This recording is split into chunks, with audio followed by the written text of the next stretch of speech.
Qui est le colonel Castro Élise Mbera-Bagabo? Il est important de noter que Castro Élise Mbera-Bagabo est le frère cadet de Vincent Karega, l'ancien ambassadeur rwandais en RDC. Cela met en lumière l'utilisation par Kagame des Rwandais nés en RDC. Il devient ainsi plus clair pourquoi Tshisekedi et la RDC ont hésité à négocier avec le M23, les considérant comme des Rwandais.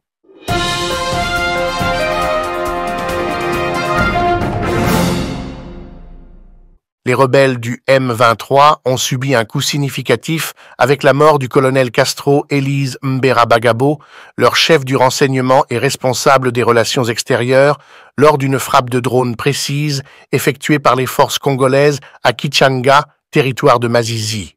L'attaque inattendue contre le bastion rebelle a résonné avec d'importantes détonations, marquant un moment décisif dans le conflit.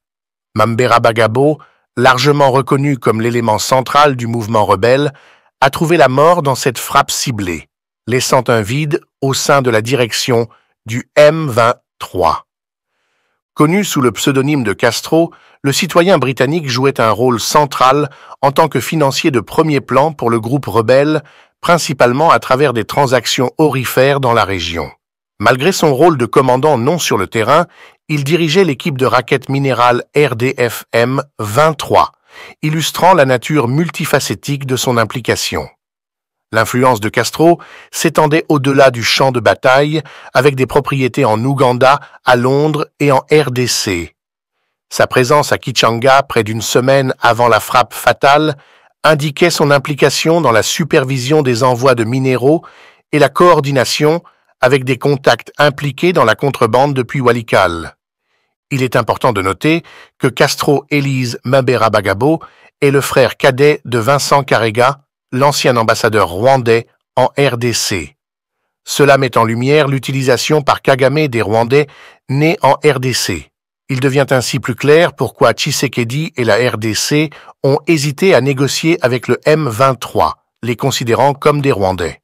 La connexion entre Karega, un Rwandais, et Castro, un Congolais, soulève des questions sur leurs liens familiaux et met en évidence les complexités de leurs relations.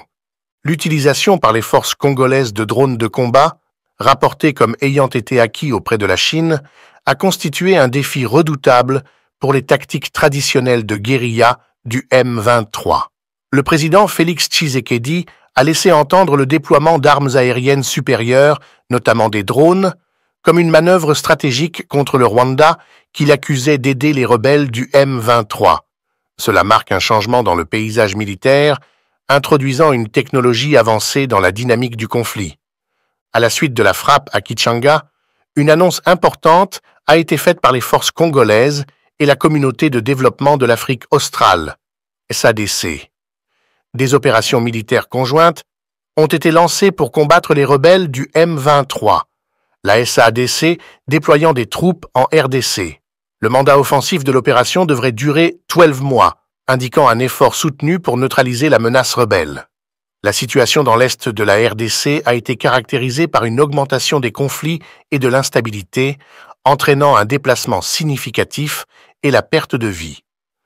Les opérations militaires conjointes visent à rétablir la paix et la sécurité dans la région, traitant la résurgence des groupes armés et contribuant à la stabilité à long terme. C'est une visite de courtoisie pour renforcer et consolider les relations diplomatiques entre le Rwanda et la RDC, et spécifiquement entre la province du Nord Kivu, la plus voisine du Rwanda, par et à travers Rubavu et plusieurs autres villages le long de la ligne vers Rutshuru. La volonté politique de départ et d'autre de consolider nos relations, de travailler ensemble pour la paix et le développement régional sous le format gagnant-gagnant, coopération sud-sud et au plus haut niveau. Et je suis satisfait de ma rencontre avec le gouvernement provincial, le gouvernement qui exécute l'état des sièges, qui progresse aussi dans le bon sens.